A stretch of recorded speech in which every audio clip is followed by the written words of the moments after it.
পুরান ঢাকার রায়সাহেব বাজারের যানজট পেরিয়ে একটি সাদা রঙের গাড়ি এসে থামে ঢাকার চিফ জুডিশিয়াল ম্যাজিস্ট্রেট আদালতের প্রধান ফটকে। তখন হাসি মুখে গাড়ি থেকে বের হন চিত্রনায়িকা পরীমণি। হেঁটে যান লিফটের সামনে। উৎসুক জনতার ভিড় ঠেলে লিফটে পৌঁছাতে বেশ বেগ পেতে হয় তাকে। এরপর লিফটে করে 7 তলায় ওঠার পর আইনজীবীদের সঙ্গে নিয়ে এজলাস কক্ষে ঢোকেন পরীমণি। তখনও পরীকে এক নজর দেখতে জনতার হায়রে ভিড়। এরপর বিচারক এজলাসে এলেন। পরীর আইনজীবী নীলাঞ্জনা রিফাত আদালতকে বললেন, পরীমণি এই মামলায় জামিনে ছিলেন, কখনো তিনি জামিনের অপব্যবহার করেননি। গতকাল হঠাৎ অসুস্থ হয়ে পড়ায় আদালতে আসতে পারেননি। তিনি সবসময় আইন ও আদালতের প্রতি শ্রদ্ধাশীল। তাকে জামিন দেওয়ার আবেদন করছি। এ সময় পরী দাঁড়িয়েছিলেন আসামিদের কাঠগড়ায়। আদালত 1000 টাকা মুচলিকায় পরীমণির জামিন আবেদন মঞ্জুর করেন। জামিন মঞ্জুরের আদেশের পর পরীর মুখে হাসি ছিল।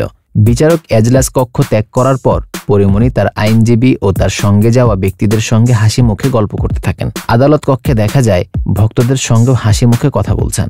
চিত্রনায়িকা পরীমণি এজলাসের ঠিক পেছনের বেঞ্চে বসা ছিলেন।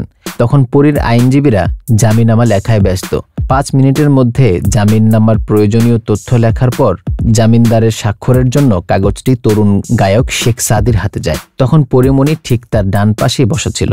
এ সময় শেখ সাদি জামিননামায় নিজের নাম ও পূর্ণাঙ্গ ঠিকানা লেখেন। পরীমণির আইনজীবী শৃঙ্খলা রিফাত গণমাধ্যমকে বলেন, আদালতে পরীমণি আসতে না পারায় আদালত গ্রেফতারি পরোয়ানা জারি করেছিল। তিনি সঙ্গে সঙ্গে পরীকে খবরটি জানান। পরীমণি সিদ্ধান্ত নেন তিনি আদালতে আত্মসমর্পণ করে জামিন চাইবেন। আজ তিনি আদালত থেকে জামিনও পেয়ে যান। নীলাঞ্জনা রিফাত বলেন, আদালতে জামিন আদেশের পর পরীর জামিননামা লেখা হয়। আমি জামিনদার হয়েছি, আরেকজনও জামিনদার হয়েছেন শেখ সাদি। জামিননামাটি আদালতে জমাও দিয়েছি। জামিননামা জমা দেওয়ার পর আরও 10 মিনিট পরীমণি ও শেখ সাদি পাশাপাশি বসা ছিলেন। তখন পরীকে ঘিরে একদল আইনজীবী ও উৎসুক জনতা ছবি তুলতে ব্যস্ত ছিলেন। এ সময় আদালতের ওই এজলাস কক্ষের সামনে পরীকে দেখার জন্য লোকজনের ভিড় বাড়তে থাকে।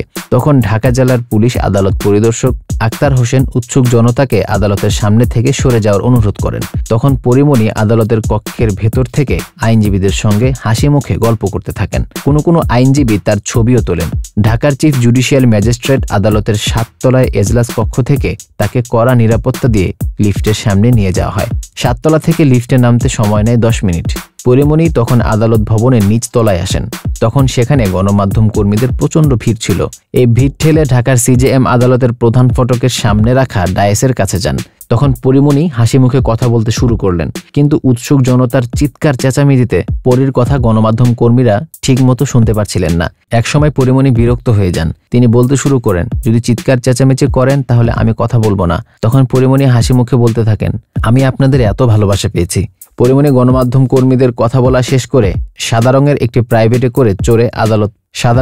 প্রাইভেটে চড়ে আদালত প্রাঙ্গণ ত্যাগ করেন। ব্যবসায়ী নাসির মাহমুদের দায়ের করা মারধর ও হত্যা চেষ্টার মামলায় ঢাকার সিজিএম আদালত গতকাল পরীমণির বিরুদ্ধে গ্রেফতারি পরোয়ানা জারি করেছিল। এদিকে ব্যবসায়ী নাসির মাহমুদের বিরুদ্ধে পরীমণির দায়ের করা ধর্ষণের চেষ্টা মামলাটি ঢাকার নারী ও শিশু নির্যাতন দমন ট্রাইব্যুনাল 9A বিচারাধীন।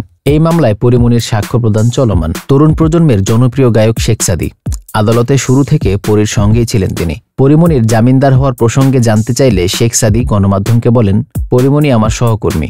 যখন তিনি গণমাধ্যমে পরীমণির গ্রেফতারির পরোয়ানা জারির খবর শুনলেন তখন বেশ দুশ্চিন্তায় পড়ে যান। তখন পরীমণির সঙ্গে কথা হয়। তিনি আমাকে জানিয়েছিলেন আজ আদালতে আত্মসমর্পণ করবেন। এজন্য আমিও আজ আদালতে আসি। জামিন হওয়ার পর তার আইনজীবী একজন জামিনদার হন, আমিও একজন জামিনদার হলাম। শেখ সাদি জানান, এই অঙ্গনে দীর্ঘদিন কাজ করার কারণে পরীমণির সঙ্গে বেশ আগেই পরিচয় হয়েছিল। তখন থেকে পেশাগত বিষয় নিয়ে তার সঙ্গে নিয়মিত কথাবার্তা হয়। তরুণ গায়ক শেখ সাদির বেশ কয়েকটি জনপ্রিয় গান রয়েছে। ইউটিউবে এই সমস্ত গানগুলো কোটি কোটি ভিউ হয়েছে। শেখ সাদির জামিনদার হওয়ার প্রসঙ্গে চিত্রনায়িকা পরীমণি গণমাধ্যমকে বলেছিলেন, হঠাৎ করে আমি ভীষণ অসুস্থ হয়ে পড়েছিলাম বলে গতকাল আদালতে যেতে পারিনি। খবরটি যখন গণমাধ্যমে প্রকাশ পেয়েছে তখন আমার শুভাকাঙ্ক্ষী ও শুভানুধ্যায়ীরা আমার সঙ্গে যোগাযোগ করেন। এমন পরিস্থিতিতে আমার বন্ধু বান্ধবেরা আমাকে সাহস জুগিয়েছে। শেখ সাদিও আমার সহকর্মী, তার সঙ্গেও গতকাল কথা হয়। আজ আদালতে শুনানির সময় সে ছিল। জামিন হওয়ার পর আইনজীবী জামিনদারের পাশাপাশি স্থানীয় একজন জামিনদারের প্রয়োজন হয়। শেখ সাদি তখন জামিননামায় স্বাক্ষর করেন।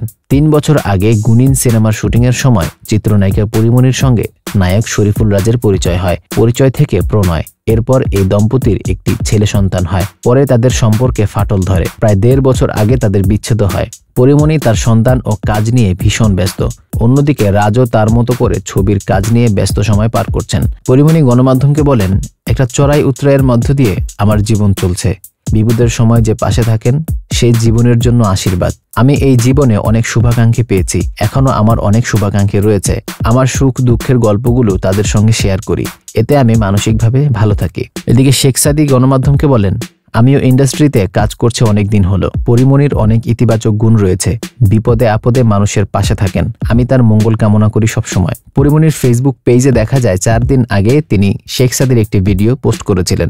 তাতে পরিমণি লেখেন, পৃথিবীকে জানতে দিও তুমি এই পৃথিবীর জন্য আলো। এছাড়া 13 জানুয়ারি পরিমণির ফেসবুক পেজে শেখ সাদীর আরও একটি ভিডিও প্রকাশ পায়। বিনোদন জগতের আরও খবরাখবর পেতে আমাদের N24 বাস চ্যানেলটি অবশ্যই সাবস্ক্রাইব করে রাখবেন। লাইক, কমেন্ট এবং শেয়ার করুন।